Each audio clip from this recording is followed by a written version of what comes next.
সুধা কণ্ঠ ডক্টৰ ভূপেন হাজৰিকাদেৱৰ জনপ্ৰিয় কবিতা প্ৰচণ্ড ধুমুহাই প্ৰশ্ন কৰিলে মোক।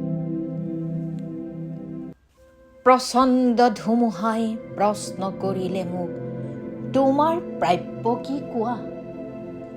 মনৰ দুৱাৰ মেলি নিৰ্ভীকভাৱে ক'লো, তোমাৰ শক্তিখিনি দিয়া। বজ্ৰৰ গৰ্জনে বক্ষ জাৰি ক'লে, তোমাৰ কাম্য কি কোৱা? মই ক'লো, বজ্ৰ তোমাৰ শক্তিশালী উদাত্ত কণ্ঠতে দিয়া।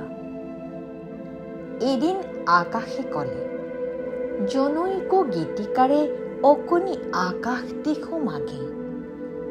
তুমি কিয় আজি বাৰু কম্পিত কণ্ঠেৰে মাগিছা সৰ্বাকাশ সত্তা? মই ক'লো, তুমিয়েইতো কৈছিলা ৰাতিপুৱা, যিমানে বিলাই দিবা সিমানে মহান হবা, তাৰে নাম সঁচা উদাৰতা।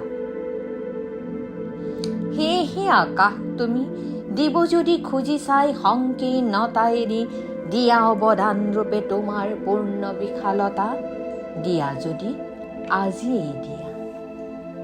মহাকাশে দিলে মোক বিশাল দৃষ্টি, আৰু ধুমুহাই প্ৰচণ্ড শক্তি। বজ্ৰই দিলে মোক উদাত্ত কণ্ঠ, আৰু দিলে সাহসৰ যুক্তি। বজ্ৰৰ কণ্ঠেৰে ধুমুহাৰ শক্তিৰে গীত গাই কপাম দিগন্ত, দানৱৰ সমাজতো গাম মানৱৰে গীত, কলিজাৰ সঁচা সুৰ সিক্ত।